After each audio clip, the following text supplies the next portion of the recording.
Welcome back to my channel, everyone. So today, we will be talking about equation of a circle in standard and in general form. Transforming equation of a circle from standard form to general form and from general form to standard form. And lastly, we will determine the center and radius of the given equation of a circle. So sit back, relax, and enjoy this video tutorial. First, let's talk about equation of a circle. The equation of a circle can be written into two forms, namely the standard form and the general form. The standard form is written in this way. It is the sum of the squares of x minus h and y minus k that will be equate to r squared. For the general form, it is written in x squared plus y squared plus dx plus ey plus f is equal to 0. Let's focus first on the standard form. Let's use this form if the center is not at the origin. And let's use this form if the center is at the origin. So example of circles that are not at the origin is this one. So we have this circle and the center is here. It means the center is not at the origin, because origin means this part here and this part here. So that's the origin, or the coordinates of origin is at 0, 0. Next, examples of circles with the center at the origin is this one. So for example, we have this circle. Its center is found here. So this circle is an example of a circle with a center at the origin. So if we have this kind of circle, we will have a standard form that is written in this way. And h and k in this equation will be substituted by the x and y coordinates of the center. So the x coordinate is the h and the y coordinate is the k. Let's write some examples of standard forms. Number 1, the equation of a circle with center at 4 and negative 6 and a radius of 3 units is. First, let's identify which equation should we use. Is it the first one or the second one? Because the center is at 4, negative 6, it's not at the origin, so we will use the first form. So let's substitute or copy the following forms. First, copy x and the subtraction sign. H will be substituted with 4 because this one is the h and negative 6 is the k. So h is 4, copy, plus, copy y, and copy the subtraction sign, and k will be substituted with negative 6. So write negative 6 inside the parentheses and close it. And don't forget, raised to the power of 2 is equal to, r here is the radius, and the radius is 3 units. So copy 3, and don't forget r squared. So let's simplify, because we still have signs that can be combined. So we will have x minus 4 squared plus y, subtraction sign and times a negative sign that is being combined, so that becomes a positive 1. So we will have plus 6, close it with a parenthesis, and don't forget the square, is equal to 3 squared, or you can write 9. For the second example, the equation of a circle with a center at 0, 0 and a radius of 5 units is blank. So first, let's identify which form or which equation should we use. So the center is at 0, 0. So it means the center is found at the origin. So because it is found at the origin, we will use this equation. So x squared will be copied plus y squared will also be copied is equal to r, or the radius is 5 units, so that is 5, and then don't forget the square.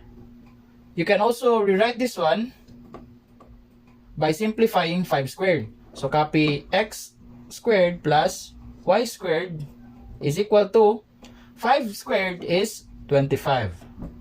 This is now the standard form. Now, let's talk about general form. So again, the general form of the equation of a circle is written in this way. So we have x squared plus y squared plus dx plus ey plus f is equal to 0.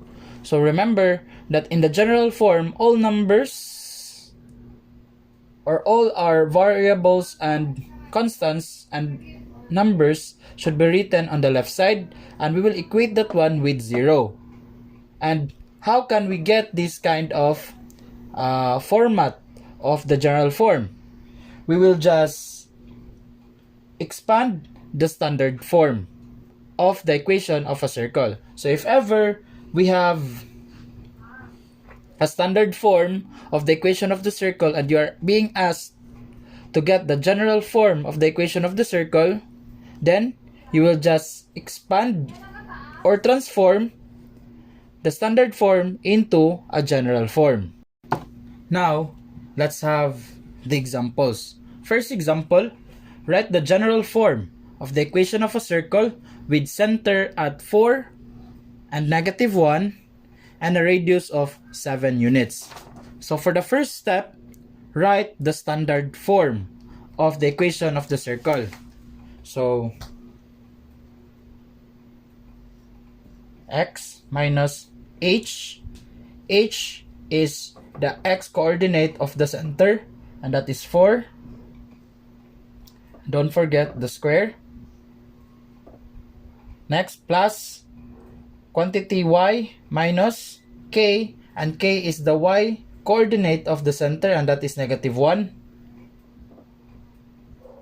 squared is equal to radius squared. The radius is 7 units, so that is 7 squared. Next, let's simplify. X minus 4 squared plus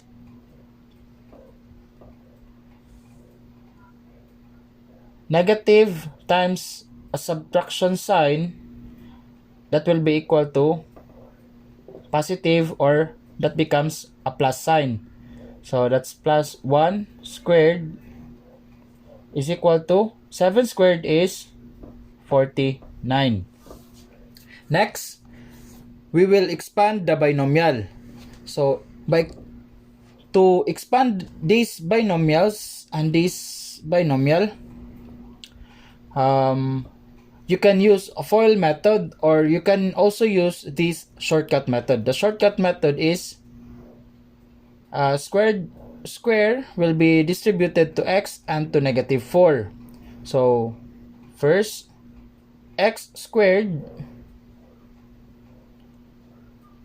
and for the outside term we have negative 4 squared. Negative 4 squared is positive 16. Next, for the middle term, that is x times negative 4 times 2. Again, x times negative 4, that is negative 4x, times 2, that is negative 8x.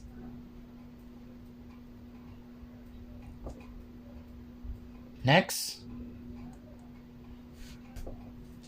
the same way, to get the first term, that is just y squared. To get the last term, we have 1 squared, so that is 1 only, or positive 1. And to get the middle term, we will multiply y with 1. Y times positive 1 is y1 times 2, that becomes positive 2y. And don't forget 49. Next, we will use addition property of equality to transfer 49 to the other side, or to cancel 49 on the right side. So that becomes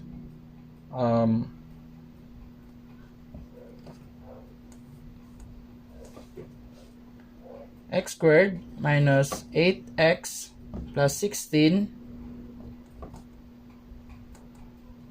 plus y squared plus 2y plus 1, and 49 will be transferred to the other side using addition property of equality. So that becomes negative 49 is equal to 0. Next, let's arrange the terms and combine like terms. So arrange from the highest degree to the lowest degree alphabetically. So first is x squared, and next is y squared. Next is negative 8x. Next is the positive 2y. And we have, what's left is 16, 1, and negative 49. So 16 plus 1 is 17, minus 49, that is negative 32. And that will be equate with 0. So our final answer is x squared plus y squared minus 8x plus 2y minus 32 is equal to 0. And this is now the general form of the equation of the circle.